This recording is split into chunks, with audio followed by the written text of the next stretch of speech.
good morning, everyone. Happy Friday, post-storm day. New weather headlines, though, for you. We'll get to in a moment. Just want to remind you, of course, we're live on Facebook every weekday morning, right around this time. It stays on your feed throughout the day, so you can watch it whenever it works best for you, or check it out as a podcast. Just go to inform.com/podcast. Look for the Inform Minute. All right, weather on the way once again. We're kind of in between systems this morning. It was clear overnight. Pretty sunrise, had lots of sunrise pictures come in. Cold, temperatures fell into the teens below at one point and now starting to rise as the wind is picking up out of the south. Gets quite gusty today, between 40 to 45 miles an hour, and we add in a little more snow. So we do have to watch out for blowing snow, visibility issues, drifting snow. Not nearly to the caliber of yesterday. I want that to be really clear, but I also don't want you to be like, it's going to be perfect driving outside. The storm's behind us, it's done, right, we're it'll good be to go. fine. No, not necessarily. Still the snow, still the wind. You bring those two things together and it makes it less than fun to be driving through. We'll see the snow move into Devil's Lake within the next hour and a half or so. Then toward Grand Forks by about 11 o'clock noon, and then continuing its trek into northern Minnesota through the afternoon into the early evening hours. Meeting those winds, visibility down probably 1 to 2 miles in some spots when we're kind of dealing with the heaviest of the snowfall. Winter weather advisory in effect for the northern parts, 10 o'clock this morning until 8 p.m. tonight. Okay, Lydia has a weather cut in during GMA, so we'll just pause. We'll have her come back when she's done. I'm going to turn this so we can actually watch it. I don't know if you'll be able to hear it, but... Oh, there's our Thompson video again. Beside her.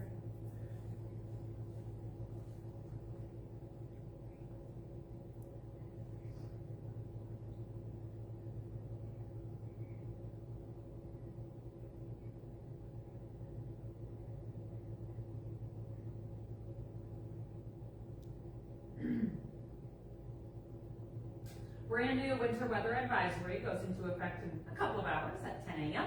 Lasts until 8 p.m. tonight for a little more snow and a lot more wind.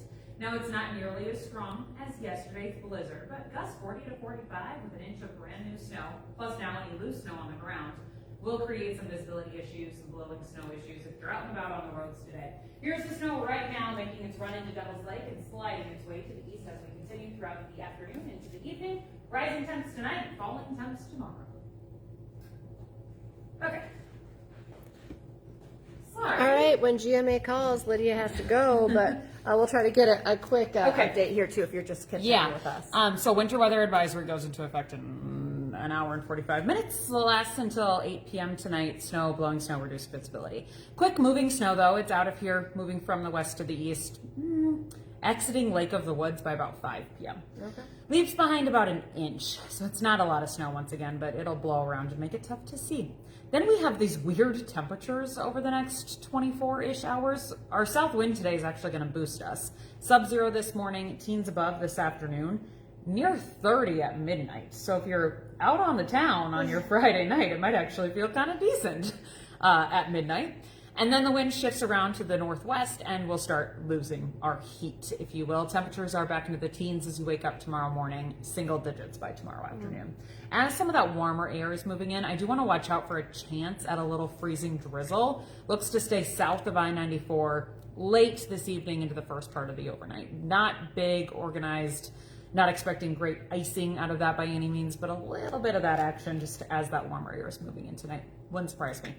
Okay, falling temps tomorrow, we'll see some sunshine, single digits by Saturday afternoon, sub-zero on Sunday morning, back into the single digits for your Sunday afternoon to about 10 degrees. Monday's near 30 with a chance at a few flurries. Cold briefly on Tuesday thanks to a cold front, and then a pattern change next week with lots of 20s and 30s right around Christmas. A little bit of a mild melting Christmas will be possible. It's an overall pattern change, so a little bit of a stretch there where we're not so cold and not so active with snow chances either. That's the Christmas gift. That is a Christmas gift. All right, that's all. Good stuff. Thank you, Lydia. Okay, also a good reminder to have that Storm Tracker weather app. Of course, you can keep up to date on the road conditions, the latest forecast, just how much snow we're going to see as well. So let's check out just a few of our news headlines here. We have a few more minutes before I have to do a news cut-in as well on GMA. Fargo police are investigating a stabbing that left two people injured overnight. It was a story we broke for you on First News. It happened around 2 this morning on 2nd Avenue South, not far from Bethany Retirement Living off of University Drive. Police say 2 people were stabbed and taken to a local hospital. They are expected to be okay. Officers arrested Maverick Harold in connection with the attack. He's being held on 2 counts of aggravated assault. Also breaking this morning, the Cass County Sheriff's Office is investigating a series of reported bomb threats in rural Cass County. Deputies began receiving the calls around 8:45 last night. Authorities say no credible or substantiated threats have been found, and they believe the reports were a hoax. One specific location in Kindred was identified and cleared by a K-9 unit. Out of abundance of caution, deputies also conducted building checks throughout rural communities and schools overnight. The man arrested in a deadly stabbing in Monoman says he was acting in self-defense after a bar fight. 23-year-old Diami Clark is facing 2 counts of second-degree murder. He's accused of stabbing 24-year-old Adam Webster outside the King's Corner bar early Sunday morning.